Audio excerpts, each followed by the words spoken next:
Every single time my driver picked me up to take me to our corporate headquarters in Century City, his girlfriend was riding shotgun. Because her boutique in West Hollywood was technically on the way, I chose to stay quiet. I didn't want to make a fuss over a simple favor. That was until a crisp Tuesday morning when I opened the rear door of my custom matte black Rolls-Royce Ghost and froze. Stuck directly onto the premium tan leather of my seat was a neon pink sticky note. Written in aggressive, jagged handwriting were the words, "No hitchhiking leeches allowed in this vehicle." I peeled the note off, my blood running cold, and turned to the front. What exactly is the meaning of this?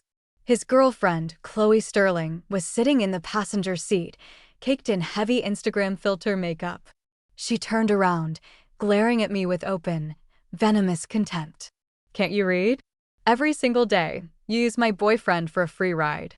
Have you no shame? If you can't afford an Uber Black, stay your broke self at home. God, I can't stand freeloaders like you. I stared at her, completely baffled.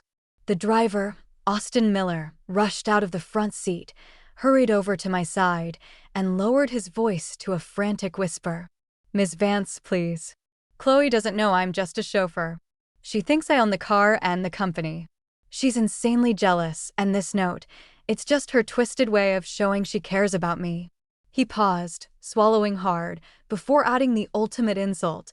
Also, she's really not comfortable sharing a luxury ride with an employee. Let me just drop her off at her boutique first, and then I'll speed right back to pick you up. Before I could even process the sheer absurdity of his words, Austin climbed back behind the wheel, hit the gas, and drove off.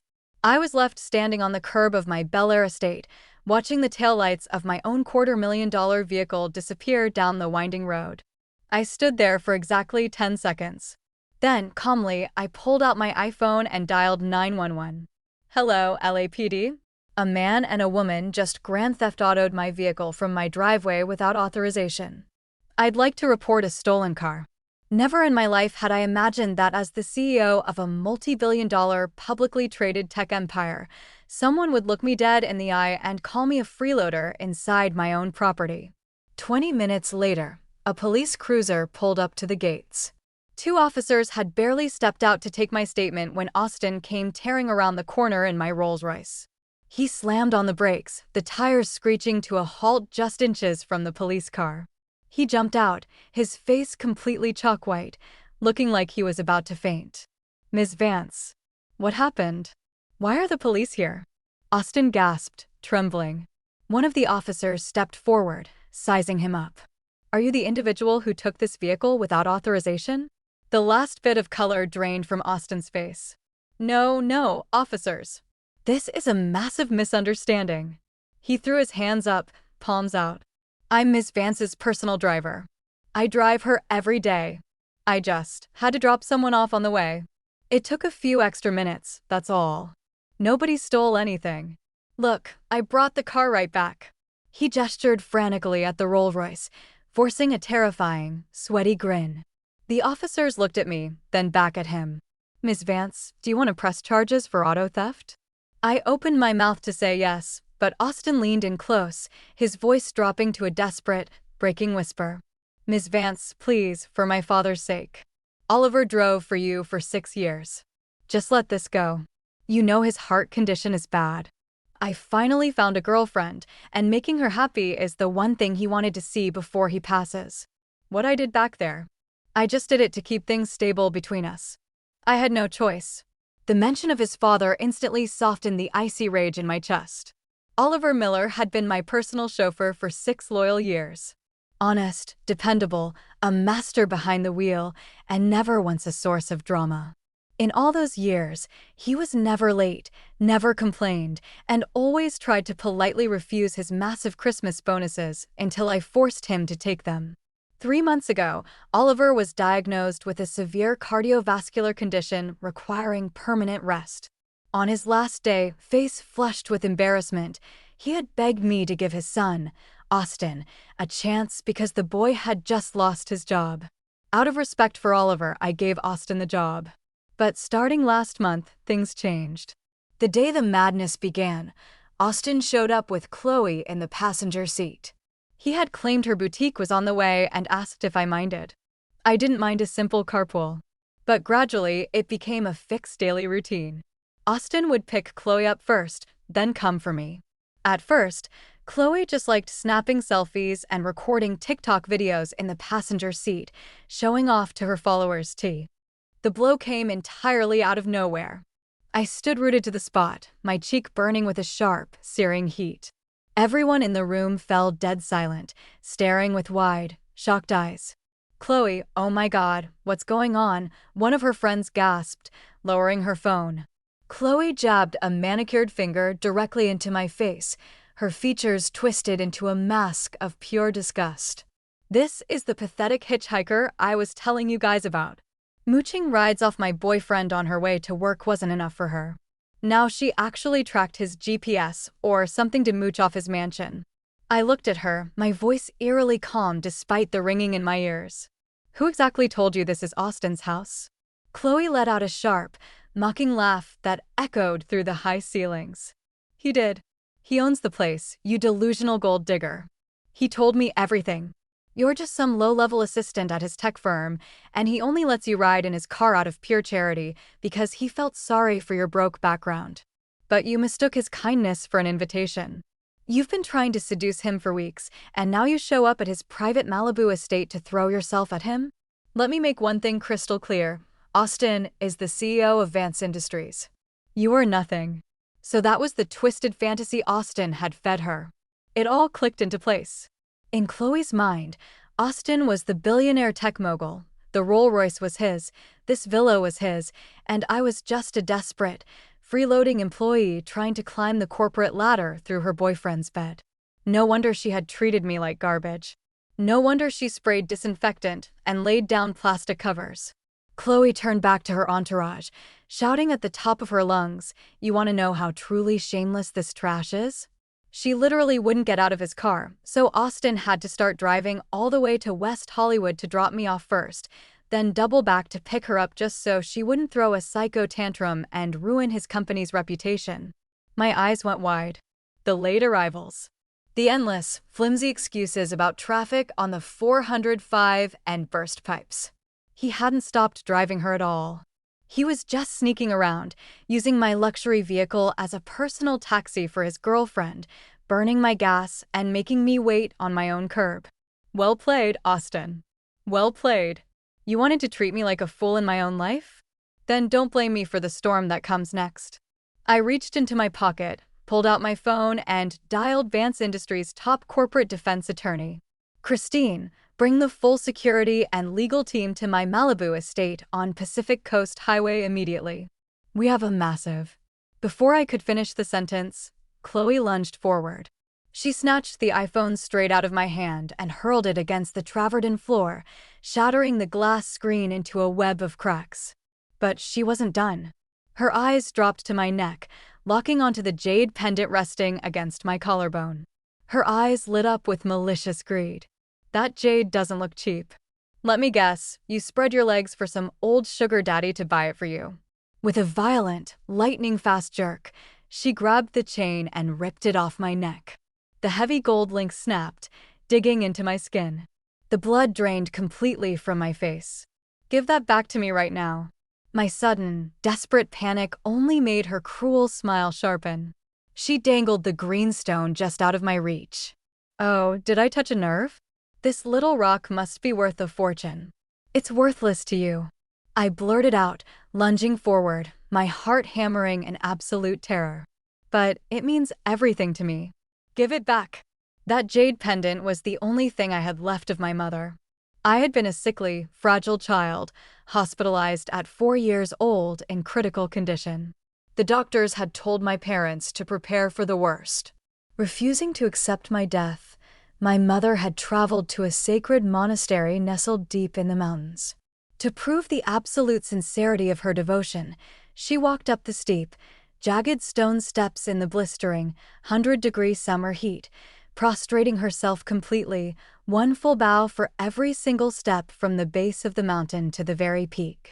By the time she reached the summit, her knees were torn to raw flesh and her forehead was split open, bleeding heavily. The monks, moved by a mother's fierce love, blessed her with that ancient jade pendant. Against all medical odds, I woke up the next morning. But my mother's body never truly recovered from the physical trauma of that climb. On her deathbed, she pressed the cool stone into my small palm and made me swear to never let it go. I had carried it with me every single day for 33 years. Before my hand could reach her, Chloe sneered and threw the necklace down onto the hard travertine floor with all her strength. A sharp, sickening crack shattered the air. The jade pendant broke into a dozen jagged pieces. The sound outside cut through the chaos of the room like a blade. It wasn't just one engine. It was the heavy, synchronized growl of a convoy pulling up the private driveway. Tires screeched against gravel, followed by the heavy thud of multiple car doors opening in rapid succession. Through the massive floor-to-ceiling glass windows of the Malibu villa, the bright midday sun reflected off a fleet of sleek, black SUVs. Chloe still had her hand wrapped tightly in my hair, but her grip faltered. The mocking laughter in the room died instantly. In the sudden, heavy silence, I watched the arrogant confidence drain out of her face, 1 second at a time. I didn't move. I didn't need to. The heavy grand entrance doors were thrown wide open. Marcus, my head of global security, stepped in first. Standing at 6 feet 2 inches, built like a brick wall, he possessed the chilling stillness of a man who spent 2 decades in special ops. He didn't need to raise his voice to command a room. Behind him came 2 corporate attorneys from our elite legal defense team, 2 senior vice presidents from Vance Industries, and 4 uniformed security personnel who immediately fanned out across the living room with lethal, quiet efficiency. Marcus's sharp eyes scanned the room. He looked at me pinned to the floor. He looked at Chloe's fist embedded in my hair. He looked at the shattered tequila bottles, the cigarette burns on the imported rugs, and finally, the broken fragments of jade scattered near my knee. His face remained entirely unreadable, the terrifying expression of a man who was about to be deeply, legally thorough. "Madam CEO," Marcus said, his voice cutting through the room like ice. He crossed the space in 4 long strides, crouched beside me, and immediately extended his hand. "Are you able to stand?" The entire room shattered. It wasn't a physical sound, but you could practically feel the exact millisecond Chloe's fabricated reality cracked along every single seam. Her fingers slipped out of my hair as if she had just touched a live wire. I took Marcus's hand and stood up. My entire body ached. My ribs felt bruised from where her friends had kicked me, and my left wrist was throbbing violently from an impact against the floor, but I threw my shoulders back and held my posture straight. Spine like steel. Breath perfectly even. I looked around the room, making direct eye contact with every single person present. Chloe and her entourage stood frozen, caught in various ridiculous postures of unfinished violence, surrounded by the literal evidence of their trespassing. "Document absolutely everything," I commanded the legal team, my voice steady and cold. "Every room. Every surface. I want high-resolution photographs of every single piece of property damage before anyone attempts to touch a thing." The attorneys immediately pulled out specialized cameras and went to work. One of Chloe's friends made a tiny, pathetic choking sound in the back of her throat, the sound of someone stepping into the dark and realizing the floor beneath them has completely vanished. "Who?" Chloe stammered, her voice suddenly sounding incredibly thin, stripped of all its West Hollywood armor. "Who is she?" Nobody answered her. Nobody needed to. Exactly 4 minutes later, Austin rushed through the front door. He was carrying a brown paper bag from Arohan, the scent of organic smoothies drifting into the room just before he did. He still had the proud, eager grin of a man performing a grand romantic gesture for his high-maintenance girlfriend. He stepped into the living room and froze. The smile evaporated from his face. He saw Marcus. He saw the legal team photographing the black cigarette burns on my custom couches. He saw his girlfriend standing paralyzed in the center of the room. And then his eyes landed on me. The brown bag slipped from his fingers. The organic smoothies hit the travertine floor, bursting open and pooling through the cigarette ash and broken green jade. "MS. Ms. Vance," he whispered. There was absolutely no air left in his lungs. Tell them, Austin, I said, my voice barely above a whisper, yet carrying the weight of a gavel. Tell everyone in this room exactly who owns this estate. He stood there, his jaw trembling, completely unable to speak. Chloe turned to him, her eyes wide with a frantic, desperate panic. She grabbed his arm, shaking him. Austin, tell them. Tell them this is your house. Tell them you're the billionaire CEO of Vance Industries. Austin looked at Chloe, then at me, and finally at Marcus's towering, unforgiving frame. Austin, I repeated, calmer this time. Final. The silence stretched so long that the girl who had been recording the assault on her phone quietly, shamefully lowered her arm. Austin closed his eyes, his shoulders slumping in total defeat. When he opened them, he looked straight at the floor. It's her house, he choked out. The transformation on Chloe's face was spectacular. The absolute certainty. See. Chloe's friends immediately began doing what people always do when they realize they have committed a catastrophic, legally binding error: the slow, subtle crawl toward the exits. One girl took 3 quiet steps backward toward the hallway. Another began frantically tucking her phone into her designer handbag. A third simply sat down on a ruined chair, staring at her shoes, praying to blend into the wallpaper. Chloe noticed. She turned to the nearest girl, her voice rising to a shrill, hysterical pitch. You didn't know either. We all thought Austin was the mogul. You believed him too. Don't look at me like that. We were just hanging out, Chloe, the girl snapped back, her loyalty evaporating in an instant. It wasn't a defense, it was a cold calculation. You're the one who told us it was his house because he gave you the keys. I didn't smash anything. I didn't touch her either, another friend chimed in, looking terrified as Marcus glared at him. I was just standing in the back. I had nothing to do with the fight. You told them to beat me within an inch of my life, I said, my voice steady, factual, cutting through their pathetic excuses. And while I was on the floor, your hands and boots were involved. None of you moved to stop it. Silence fell over the room like a lead weight. My security team has been recording this entire interaction since the moment we crossed the threshold, Marcus announced to the room, tapping a small, high-definition body cam pinned to his tactical vest. Everything you say is being logged. I looked directly at the girl who had filmed the original assault. Whatever you uploaded to your social media accounts today, we will be subpoenaing as primary evidence. Thank you for preserving the timeline of events. Her face went completely pale, and she made that same pathetic, choking sound again. The LAPD arrived exactly 20 minutes later. By that time, my legal team had meticulously documented every damaged surface, carefully bagged the shattered green jade fragments from the white rug, retrieved the encrypted dashcam footage from the Rolls-Royce parked outside, and confirmed that the villa's cloud-based security system had flawlessly recorded the entire assault from 2 different angles. Chloe tried to intercept the officers the moment they walked in. She threw herself into the performance of a lifetime, her face twisting into a mask of fragile distress. Officer, thank God you're here. This is a massive misunderstanding.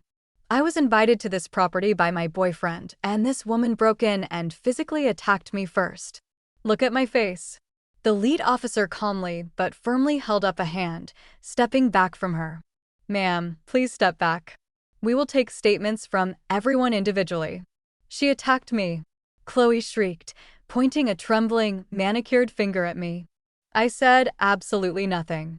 I simply stepped aside and let Christine, my lead corporate defense attorney, handle the talking. Christine had represented Vance Industries for nearly a decade.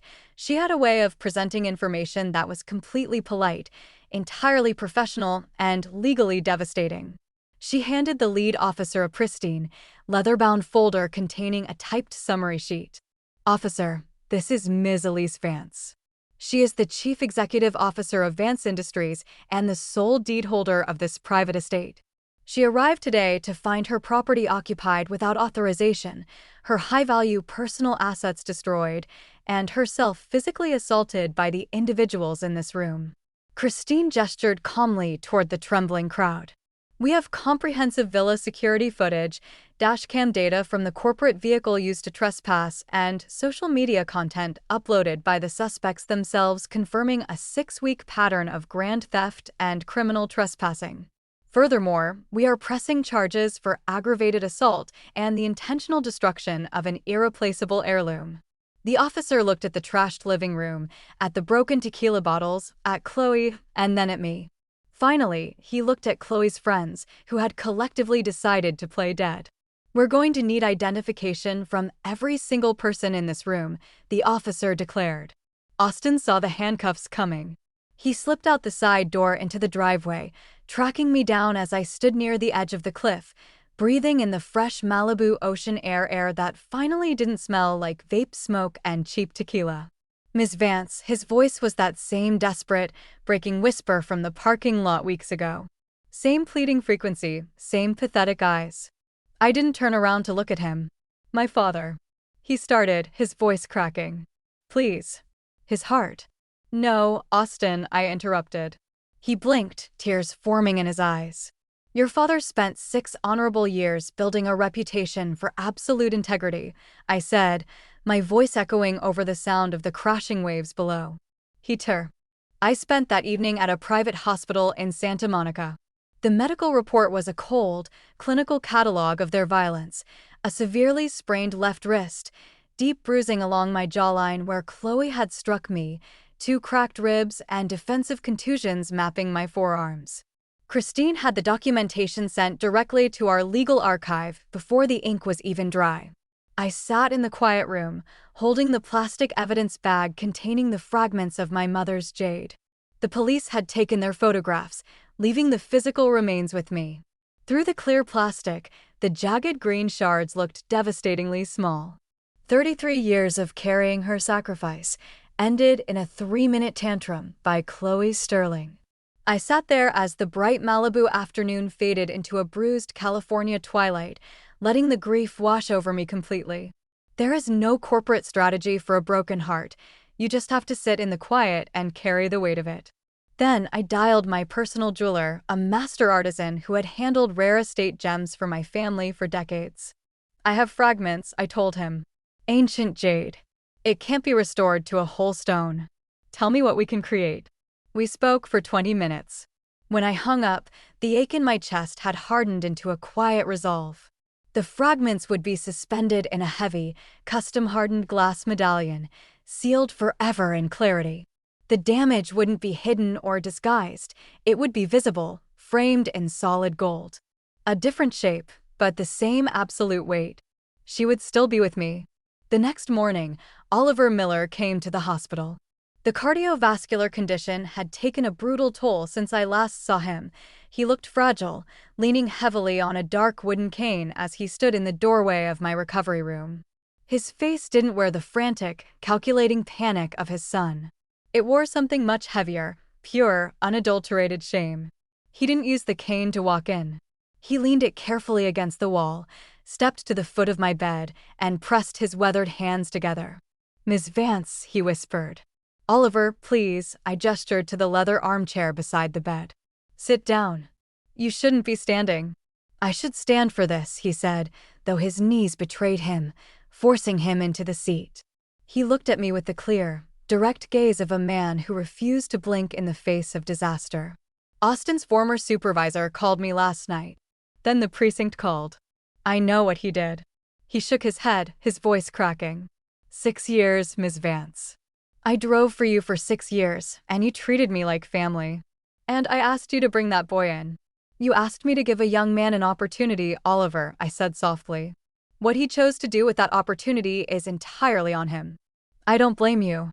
I am not here to beg for him, Oliver said, his hands tightening together. What he did to your home is a criminal disgrace. What that girl did to your mother's memory. His voice broke completely, a heavy silence hanging in the room before he collected himself. I cannot fix it. I know that. Oliver, I said, looking him dead in the eye. You spent 6 years proving that honor still exists in this city. I know the difference between the man who protected my life on the road and the son who stole from me. I will never hold you responsible for his choices. But I will not shield him from the law. You understand that?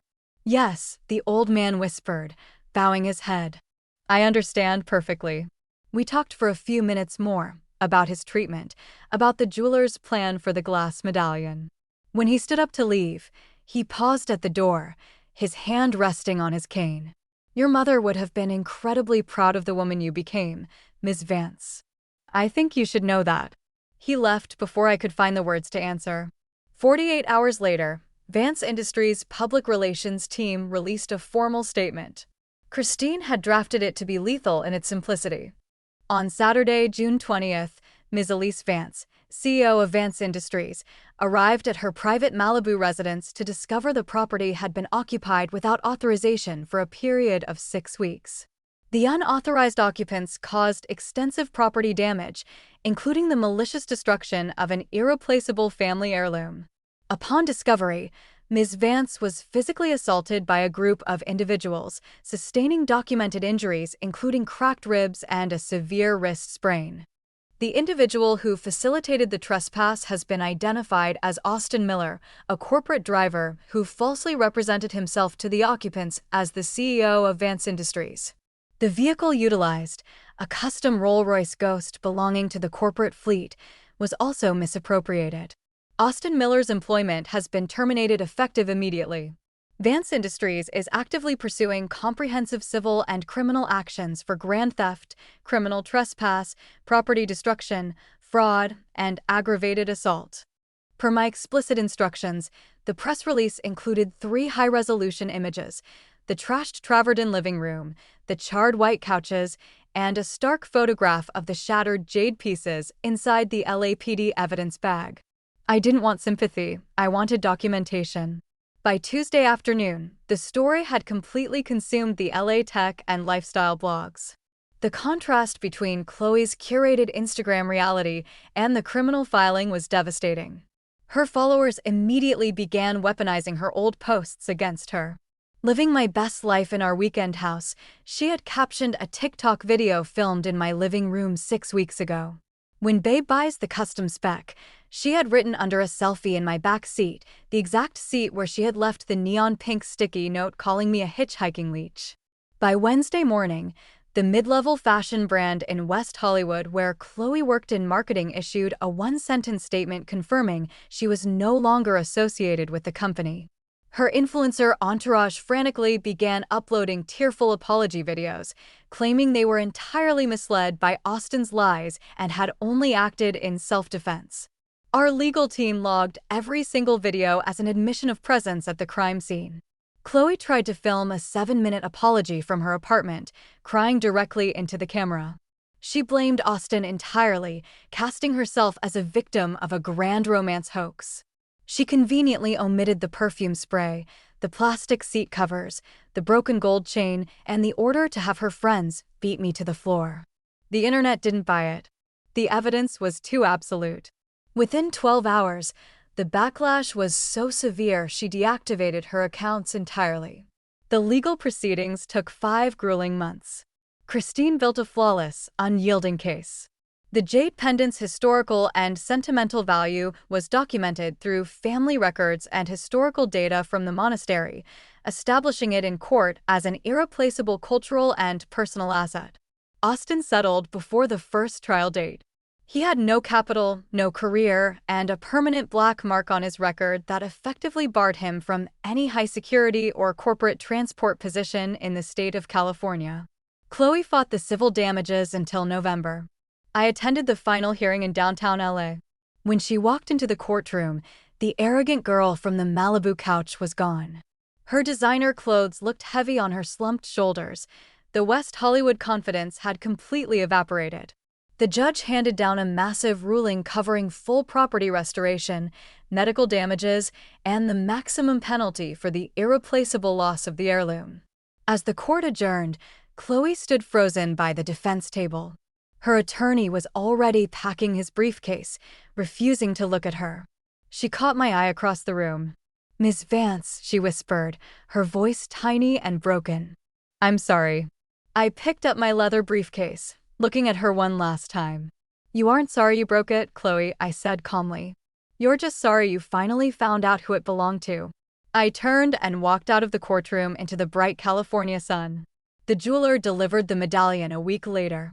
The glass was cool and heavy against my collarbone, the broken fragments of jade suspended inside it like green leaves frozen in ice. It was a different weight, a different form, but the exact same promise. My mother climbed a mountain on her knees to give me a chance at life. I can survive anything a girl like Chloe Sterling tries to throw at me. I always could. I just needed to be reminded. Every morning now, my new driver pulls up to my Bel Air gates exactly 5 minutes early. The Rolls-Royce is immaculate, the route straight down the 405 is quiet, and the passenger seat is completely, beautifully empty.